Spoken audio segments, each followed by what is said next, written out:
What's going on, everybody? Hope you're all having a fantastic day. Now, ladies and gentlemen, boy oh boy, we got some brand new information about Battlefield 6, basically what the developers are planning on updating.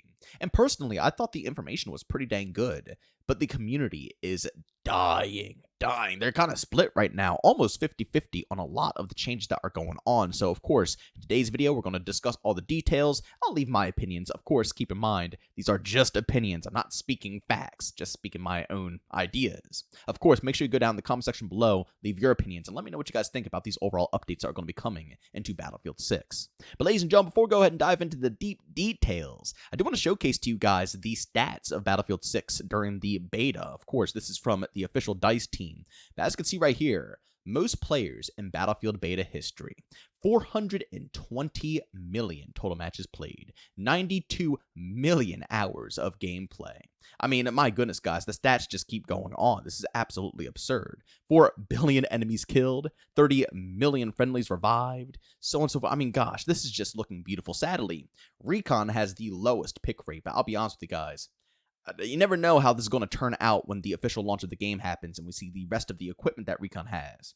But if the equipment that Recon has isn't solid, I feel like it's only going to get worse and worse with the pick rate, especially if they're going to be removing the TAC beacon. From my personal experience, that's the main reason why I chose Recon within the beta. So, I don't know. We'll see how things turn out, but overall, not looking too shabby, ladies and gentlemen. Hopefully, this is going to be a good launch for the overall Battlefield franchise because seriously, Battlefield really needs this one. But ladies and gentlemen, with that being said, let's go ahead and hop into the main topic of today's video, the brand new update that is going to be introduced for Battlefield 6, probably going into launch, and what the developers are hyper-prioritizing. There's a decent amount of stuff between gunplay, movement, maps, game modes, so on and so forth. But before I dive into all the other, details, I'm going to just go right into what the community is having an absolute panic attack about.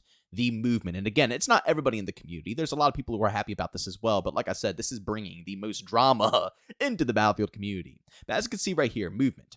Movement mechanics have been adjusted to create a more balanced and traditional Battlefield experience. Momentum, especially horizontal speed, carried from a slide into a jump, has been reduced. There is now a greater penalty for consecutive jumps, which lowers jump height when jumps are spammed. Firing while jumping or sliding will result in increased inaccuracy. These changes are designed to make sliding and jumping more situational, so they are no longer ideal options for engaging in gunfights, and will contribute to a gameplay pace that rewards skillful movement without becoming too fast or unpredictable. Parachute physics have also been retuned with reduced initial acceleration when opening the parachute for more controlled aerial movement. Now, ladies and gentlemen, as I stated, this is causing a whole lot of drama. You have the people who really adore movement, who are very sad and pissed to see this change come on through. And then you have a lot more of the casual audience who hates movement, who are rejoicing and very happy to see that these changes are coming into the game. Now, for me personally, I'm kind of in the middle of this one, because I am also someone who enjoys movement within my FPS titles, but it doesn't need to be spammy. It doesn't need to be over the top. And within Battlefield 6, I didn't really see the need for that much movement. I'm going to be real with you guys. Jump shotting was absolutely useless. Your reticle was all over the place. Slide jumping was useless against enemies because, like I said, the second you jump, your reticle is all over the place. Realistically, the only thing that I personally did was slide jump to just kind of, not really gain momentum, but to kind of move a little bit more smooth. But other than that, when it comes to combat, the majority of my gunfights are on the ground. I mean, you could simply watch the gameplay. Not really too much, movement involved. I think it was at a pretty solid spot, and the whole purpose of this movement nerf was to go ahead and remove the exploits that were in this game. Because in this game, if you guys don't know, you could have an infinite amount of B-hops for some people who can go ahead and do that, which wasn't really beneficial, I'll be honest. If you were to do that, you were going to die a lot. I actually saw the KD of one of the players who were, trying to clip farm and get really cool-looking clips from B-hopping everywhere. Their KD was a 1.40, ladies and gentlemen, okay? Again, I don't use movement. I see a lot of other people out there not using movement, and they're holding, including myself, a 4+ KD. You could see that, using movement like that might be jarring in the moment, but in a game like Battlefield, it's not going to get you anywhere. But it's still obnoxious to see, so they're trying to reduce the jump spam of being able to B-hop 4, 5, 6+ times without losing any momentum. And I guess make sure that jump shotting is even more, useless. But overall, I don't think this is really going to affect the game, and I think people are jumping to conclusion who are a little salty about this. Again, don't get me wrong. If they destroy the movement and there's absolutely no flow anymore, then yeah, it might be a little bit of an issue.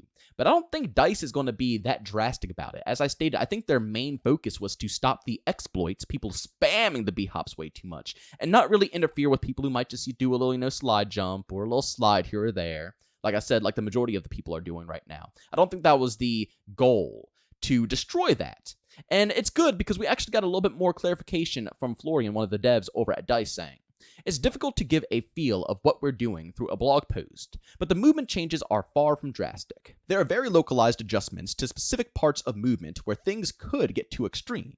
We want to retain depth, skill expression with movement. Movement is also getting more responsive in general in places that have felt a bit clunky before, so there's a lot more that is getting quality improvements / polish in the same area. Adding diminishing returns to jumping is what we're actually doing. An initial slide or an initial jump will not be affected. This is a balancing act. We believe that movement was in a pretty good spot, but some tuning in specific extremes was needed." And lastly, he said, "A bit difficult to bring contrast through a blog post, but there are absolutely not drastic changes. We're still trying to retain depth to movement with some skill curve to it, just making sure that it doesn't become insane." But ladies and gentlemen, I think that summarizes it perfectly right there. That we can't really tell until we play it, you know what I'm saying? And that's how I kind of see this overall change here. How am I going to be able to critique it when I have no clue how it affects the overall movement and flow, and we haven't even seen any gameplay of what it would even look like? Personally, it sounds like they are indeed trying to be very careful, and they even stated themselves they think the movement was in a very solid spot. It's just the exploits that were becoming a bit overwhelming. I can't lie. I am worried that they might have killed the fluidity of the game in order to, nerf the exploits. But give them some time. I don't think that's what they want. And they even said they made some adjustments that made the overall movement so much more smooth. So, again, it's one of those things where patience is key. They've proven to us time and time again with some patience. It pays off with them this time around. And even if the community isn't completely happy with it, they will find ways to compromise. They will find ways to make sure that they can get what they need to get done, and we can get what we have been craving. So, we'll see. Like I said, when the game comes out, or even in the lab, don't forget, guys, there's going to be another lab session. Try it out, and hopefully we'll see some more information about this moving forward. But ladies and gentlemen, the rest of the update, again, covers some more simple points. For example, the weapons. They went ahead and did a little bit more tuning to the weapons to make tap firing and controlling your bursts more important within Battlefield, and that's crucial. You shouldn't be beaming people 24/7. I completely agree with this change. I just hope it's not too overwhelming, because the gunplay, again, is pretty dang smooth.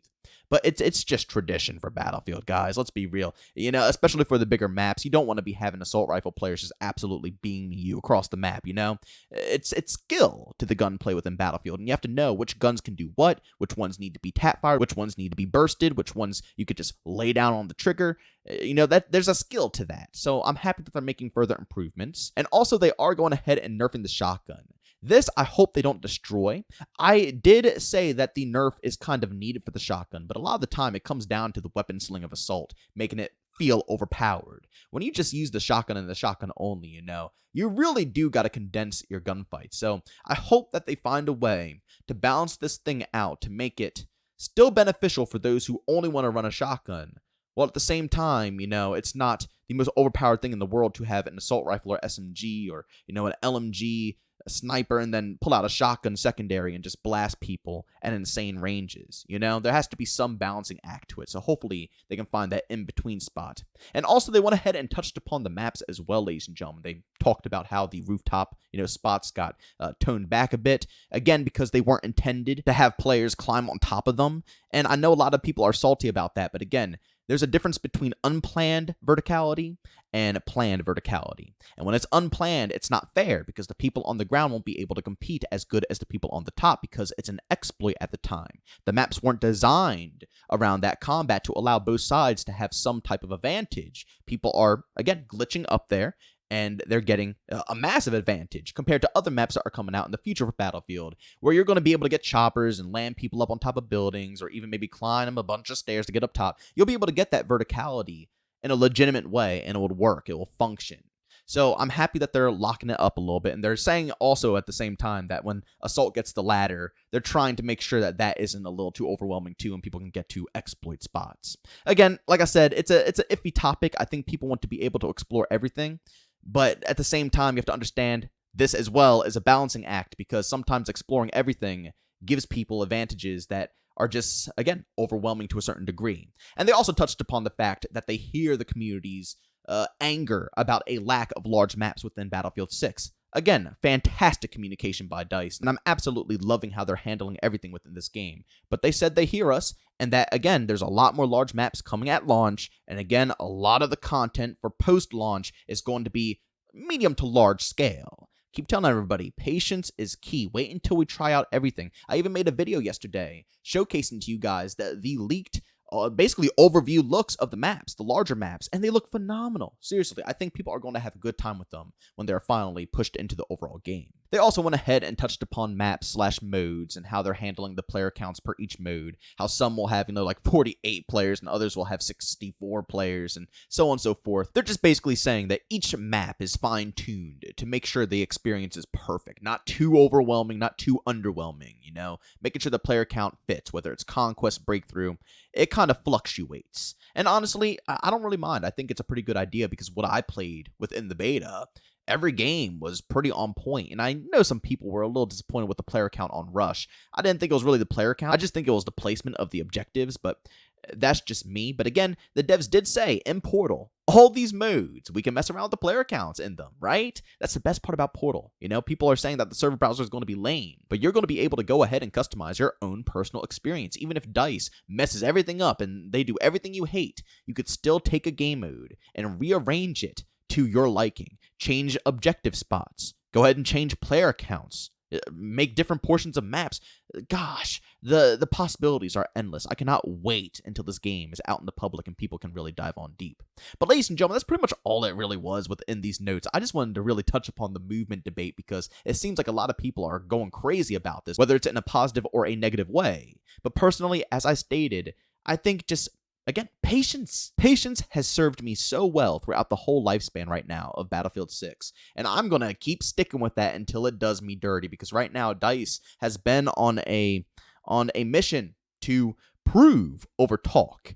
And I'm all about that. Let them keep proving. And when they don't prove, then we can go ahead and discuss. But I don't think that they went ahead and destroyed it that much. But of course, go down in the comment section and let me know what you guys think. Do you think that they're going to go ahead and butcher the movement? Do you think they're not butchering the movement? Do you think that it's going to be improved? Is it going to be worse? So on and so forth. Let me know down below, because I love reading everybody's opinions. But ladies and gentlemen, as always, if you enjoyed today's video, leave a like. If you hate it, leave a dislike. Don't forget to subscribe and hit that bell. I post here daily at 8 in the morning Eastern Time. Everything between COD, Battlefield, Splitgate 2, Arc Raiders. I'm planning on talking about Gears of War. I mean, honestly, anything that I'm really interested in that's, a PvP shooter, you best believe you'll see it on this channel. And sometimes I even double upload at 5 p.m. Eastern Time. So guys, as I stated, subscribe and hit that bell so you can stay notified on all videos that go live here. And last but not least, I do stream Monday through Saturday over on Twitch, starting between 12 to 1 p.m. Eastern Time. And this upcoming Saturday, we are indeed going to be doing an OG Classic COD stream. So if you guys want to see how those games are hanging, current date, 2025, by all means, you can find a link to my Twitch channel down in the description of this video. But as always, thank you for tuning in, and I'll see you all in the next one. Peace out.